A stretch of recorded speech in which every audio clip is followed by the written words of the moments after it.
turned on? You ready? Are we live? The feed going? Somewhere's our live. Okay. Okay. Well, it's 5:30. I'll call the meeting to order and ask everyone to please stand for the Pledge of Allegiance.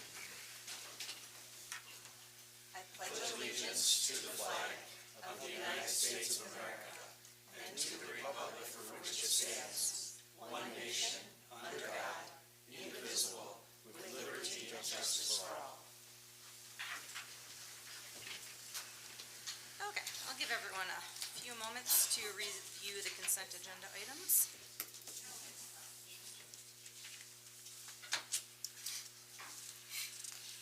Here we go.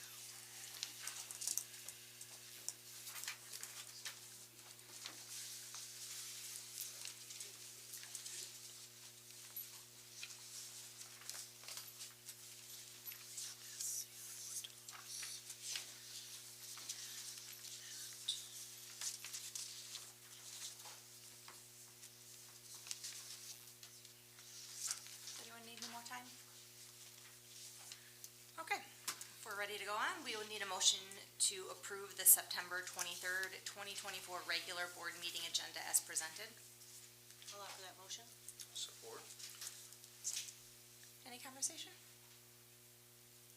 Okay, all in favor, show of hands, please. All right, thank you. Ella White, good news. Yeah, so I think we'll have to pivot on that presentation. Just a communication, I guess, issue. Okay.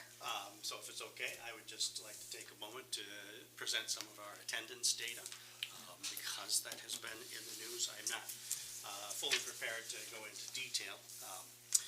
But as you know, we were talking about our attendance data back at the workshop a couple weeks ago. And the state was reporting a sizable spike in the percentage of our chronically absent students. And then the newspaper ran an article today pointing the finger at us for decimating the attendance rate across all of Northeast Michigan. There's a lot more to this story. It involves NEMSCA as well. We, through School Success, partner with them and have for many years to address attendance issues and remove barriers for our students that are experiencing attendance issues. They've been a phenomenal partner and they've done incredible work. Again, I'm not ready to put this data out there officially. Dorothy and I just talked today as we were working through what these numbers mean. But I'll just share an example of last year, some data. So the School Success sends out first letters when students reach a certain threshold of absences. That letter reminds them that they're on track to be truant, and basically, is there anything we can do to support them? That was 663 letters that went out in the fall of last school year. Following up, when the students get to the next threshold, we send out second letters, and that's after supports and things are put in place to support these families. That went to 247 letters. So in other words, 663 students were put on notice, so to speak, at the beginning of the school year last year. That second notice, second warning, came to 247, so a dramatic decrease. Third letters, again, 31 letters went out. And then preliminary inquiries, there were 26 of those, and that means they're heading towards the petition to the court. And so the number of students that actually got petitioned to the court last year was 34. So what that means is 663 students across the district were on track to be truant at the beginning of the school year, early fall last year. And ultimately, School Success was successful in supporting all but 34 students that ultimately were put in front of the court to, again, remove those barriers. I will share this detail, this data with the board and the community. But this makes School Success not look good when we see this spike, and that's actually not the case. The tricky part about the data that we started talking about last time was The state doesn't distinguish between an excused absence and an unexcused absence. And so what we're trying to figure out is when we send up our student information multiple times throughout the year, which attendance code the state is seeing as absent of any kind. For us, it's very important to know if it's an excused absence or an unexcused absence. Sporting events, when they're on the bus traveling across the state, those are all absences, but they're excused absences. And so when we talk about who gets these first letters of, you're on track for truant, those students that are excused absences aren't factored into this because we see that as an excused absence. My thinking is the state sees that as an absence and therefore counts those students as once they hit 10% or more, then they're considered truant. So there's a lot more to figure out on how the state pulls that information up. But the first thing the community needs to know is the state doesn't see a difference between excused and unexcused absences. We travel more than Hillman and Atlanta and Alcona for sports. We spend a lot more time on buses. We travel greater distances. We also have again, 60% of the student enrollment across this region. So of course our numbers are going to influence the region's numbers, but we need to better understand how the state pulls that data. Again, our local data, the ones we use, doesn't share that picture of increasing chronic absenteeism, dual enrollment, early college, CTE functions.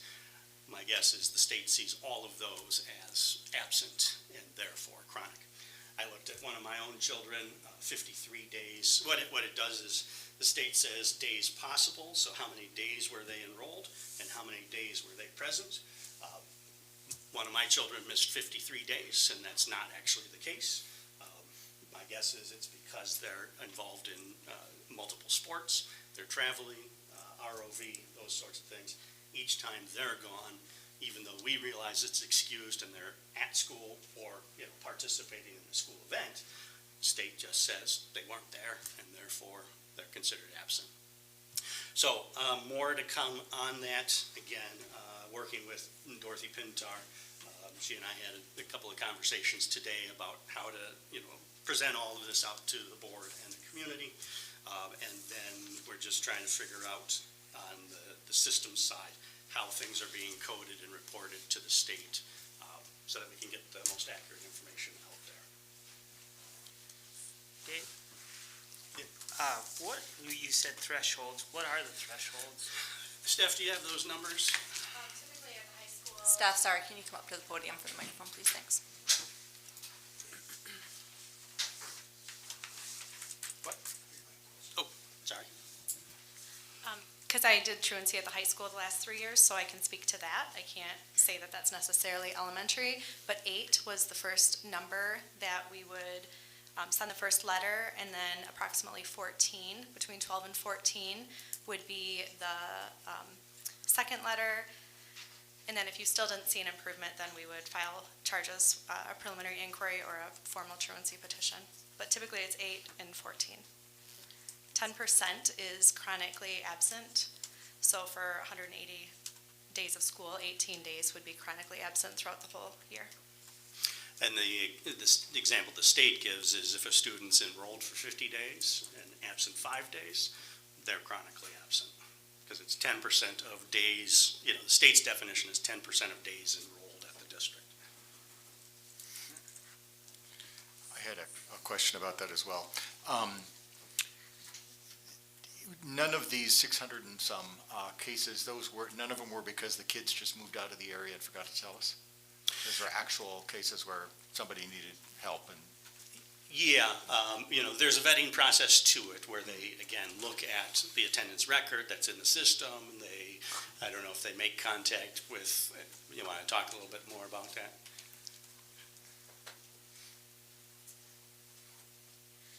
So we cannot drop a student from our enrollment unless they have withdrawn, which would be homeschool or online.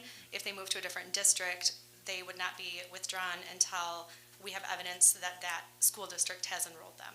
So we would get the notice for their CA 60, and then whatever date that school starts with enrollment for that student, that's when they would be dropped from our roster. We would not be able to do it before, though. But it is possible that a student has withdrawn, that they aren't showing up to school, whether they've officially withdrawn or not, is yet to be determined, and one of those letters is issued to that student. So at the high school, if the student hasn't shown up for the first 10 days, then the dean of students would contact that family to see where they are. I would assume there'd be a similar process, probably quicker at an elementary, but at the junior high and high school, contact is made more frequently than that. Teachers would notice if they're not there, attendance office assistants would notice if they're not there, and then a counselor, principal, somebody would reach out to that family. So just to have a student not attending, I would say it's possible, but not likely. That's really good. That makes those numbers look really pretty good.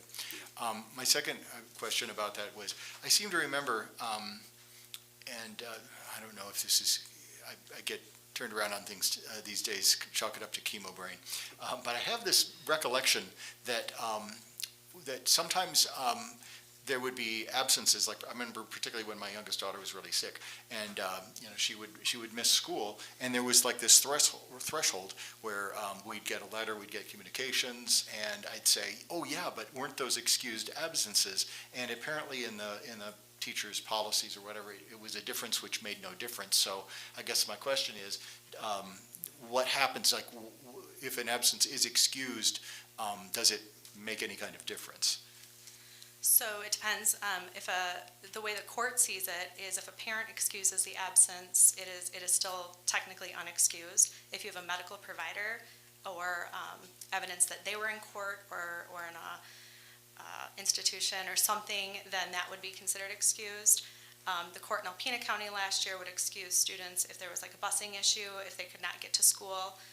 So they kind of set that as far as what the court allows as excusable or not. But really, unless there is medical documentation, any absence is considered unexcused. That was funny because we had a 504, and doctor's notes and everything, and it still said, oh, well, that's excused, but it doesn't count as excused because the student was gone. I don't know. I just found that very confusing as a parent, and I'm just wondering if maybe part of our confusion is if we have a distinction that, difference which makes no difference, but I don't know. Yeah, if that makes any the sense. whole intent of school success is to, when it gets to that certain points, they're sitting with the parents, the families, Okay. and talking about what is the cause of this, what are the barriers, and then responding appropriately, so. Okay, well, I do feel like that number, if we got that down from 600 and something to 30, that's great, so keep it up. But the state still doesn't make any difference between excused and unexcused. Yeah. Yep. So again, in that situation, the state would say, are you there or are you not? They're not interested in the reason why you're not there, so. Does early dismissal or late arrival count in our attendance too, So overall? that's one of the things we have to find out. And one of the issues is our longtime pupil accountants left and had a lot of that institutional knowledge. And it's not just, we're trying to figure out what it says on the absence list. It's when we take a computer file with all of our data and send it up to the state, how does the state code the information that we're setting up? So I'm not sure. Okay. We're working with AMA to see. Technically, it should not count early dismissal at the state level as an excuse or as an absence, because the state's definition is you're in attendance 50% of the day. Right. So if you left early or arrived late, that would not, hit that 50%. But if our system synergy is telling the state that this is in fact an absence, then the state has no way of knowing that. So we need to go through and review that just to make sure that, because we have many, many codes for many different circumstances that students might be having, from early dismissal, late arrival, school-sponsored activity, field trips, early college, dual enrollment, on and on and on, so. Thank you, Stephanie. Okay, anything further on attendance? Okay, thank you. Okay, we are at the first opportunity for any citizens or delegations who would like to address the board at the podium.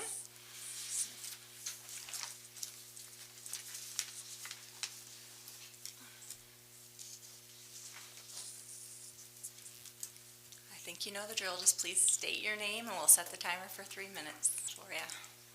Thank you. Hi, nice to be here today.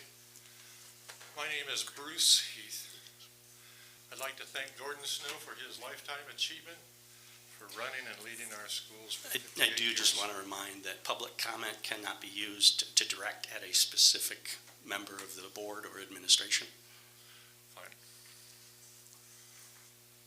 Well, then I would say that we have an integrity problem at this school here. And that things that ought not to be done have been done. And those things should be addressed accordingly. And the board should look at the employees who participated in this and properly discipline them as they see fit. And you know what I'm talking about. Thank you so much.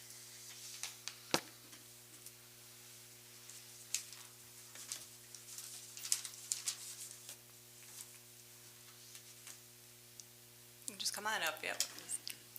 State your name and we'll set the timer. I've got a backup timer if we can't get it to go, Susan. I was refreshing mine. My name is George Pena, and I still have a valid State of Michigan Administrator certification. And with that, I like to address an issue that happened recently with a school board involving a school board member directly with the district school leader. And it involved reaching out to all of the principals within the school district and all of the school administrators within the school district. And this, as the public may not know, is totally unethical, and there needs to be something done about this. As I understand it, the sitting current school board member conferred with the district school leader, and the school leader said, yes, it's okay providing you don't do this and that. I don't know 100% what was said or done, but I know that a current school board member reached out to all of the school principals, and that could be a lot of people. You know, when you count the principals, assistant principals, and all the school administrators. And the biggest thing about that, you know, the state of Michigan educational system does have code of ethics. We have them. They exist. Okay. There are, in addition to that, there are code of ethics, morals, values that school leaders, and I'm talking about at the highest level, superintendents, should be aware of. You know, this gets brought, we don't just do it one time and then you forget about it for the next 15 years. This is something that's talked about and discussed for continuing education, the process of getting your continuous education. You know, you're required to be familiar with these laws and code of ethics and morals and standards within running the school, right? So, therefore, I am requesting that action be taken against the sitting school board member, and that we have a serious discussion against the school leader about why in the heck that person said, hey, thumbs up, go ahead and send it out. I mean, a red flag should have been, you know, that should have been totally stopped and said, no, that's not going to work. Don't do it, man. But yet, it went on. So that's my point. I just want to make sure that kind of stuff and that kind of business does not ever happen again in the school district. Thank you.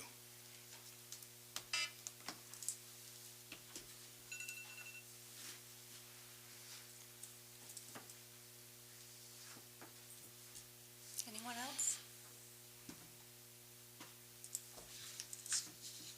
Okay, we'll have a second opportunity at the end of the meeting for another public comment. We'll move on to our action items. We have 4 items on the consent agenda. We'd need approval of the August 19th, 2024 monthly workshop minutes, August 26th, 2024 regular meeting minutes, August 26th, 2024 closed session meeting minutes, and the September 16th, 2024 workshop meeting minutes. We need a motion to approve the consent agenda items as presented. So moved. Second. Any further conversation? Okay, all in favor, show of hands, please. Thank you. Looks like still we have no old business at this time. And human resources update.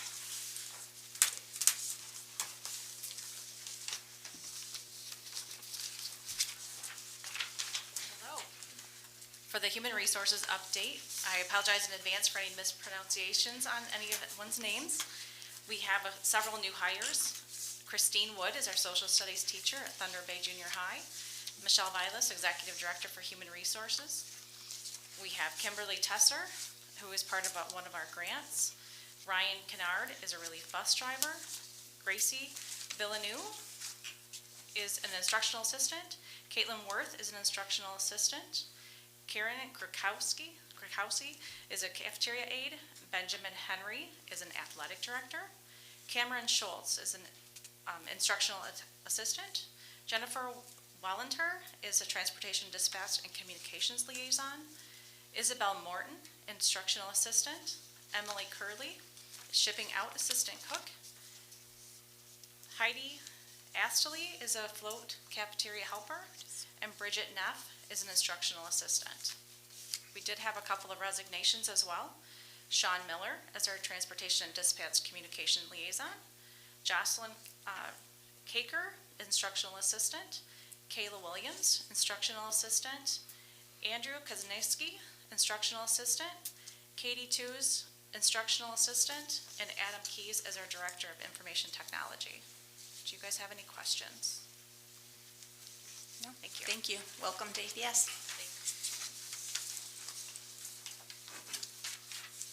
Okay, we would need a motion to approve the hiring of the new professional staff after completion of proper certification, testing, and other HR requirements. I would offer that motion. Support. Anything further? Okay, all in favor, show of hands, please. Okay, thank you. And gifts, Dr. Lawson. Yes, we have some wonderful gifts to report. Up North Prevention donated breakfast for the entire AHS staff. AAACU donated breakfast for the entire AHS staff. The U.S. Fish and Wildlife Service donated 2 desks to AHS. St. Paul's Lutheran Church donated school supplies valued at $500 to Besser Elementary School. The Alpena County Sheriff Department donated fans for classrooms, teaching, and student supplies valued at $400 to Besser Elementary School. Great Lakes Science Center and Great Lakes Fishery Commission donated 2 classroom sets of sea lamprey models. Cool. Printed resources and sea lamprey specimens, even cooler, to Thunder Bay Junior High's 6th grade science class. Ruth Rabo donated $30 to ACES for general use. Real Estate One of Alpena donated classroom books to Lincoln Elementary School. Keep on going. All right, I will make the motion to accept the gifts listed above with gratitude and thank the donors in writing for their generous gifts. Support. Okay, anything further? All in favor, show of hands, please. Thank you. Okay, and here we are back at our second opportunity for citizens or delegations who would like to address the board.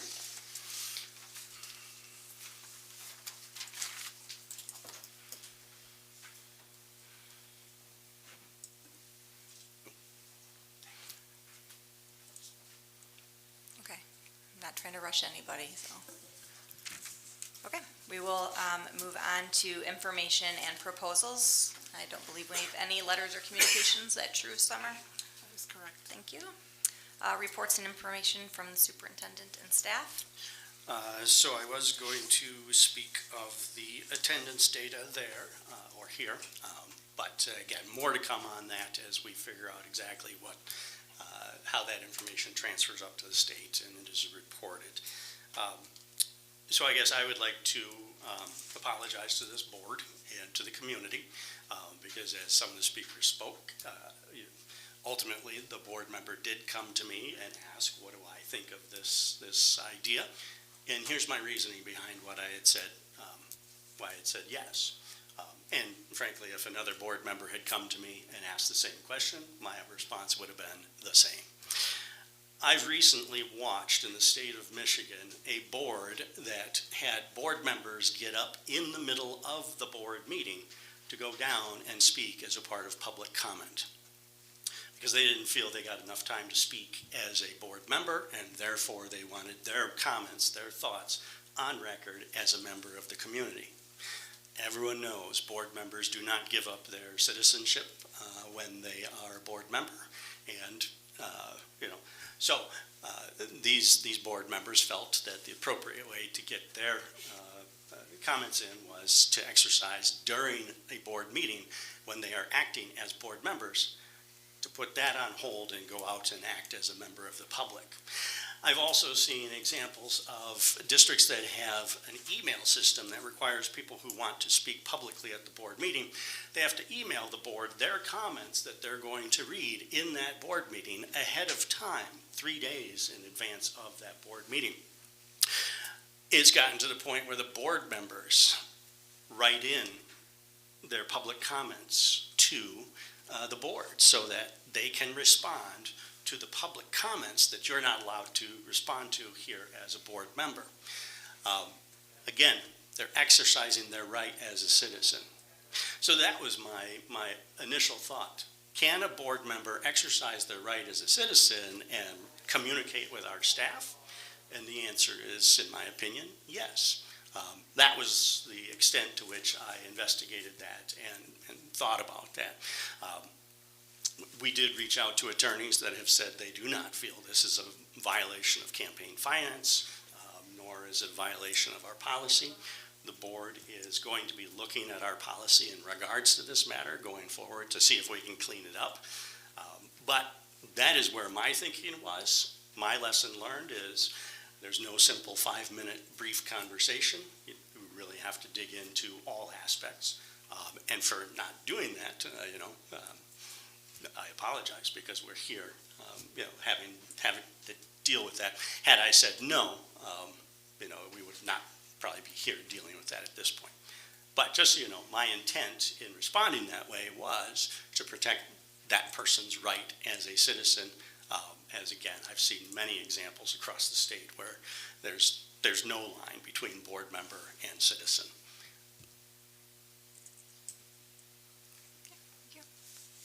Do you have anything that was part of your superintendent update? Anything That else? is it. Okay, we'll move on to information and questions from board members. Just one question. So we do have the review of policies on the docket for next month? Correct. Great, thank you. You're welcome. Anything else? I don't have anything either. Okay. Up next, we would need a motion to meet in closed session under Section 8A of the Open Meetings Act to consider the quarterly informal evaluation of the superintendent. And this one is, I did look it up, 8A is just a show of hands. So we need a motion to move into closed session, and no action would be coming No out of action this afterwards. So once we come back, we are officially finished. So motion to go into closed session. So moved. Support. All in favor, show of hands. Okay, all right, thank you. I assume are we staying in here? Yeah, so you'll have to step outside, and, because we'll be using this room for our closed session.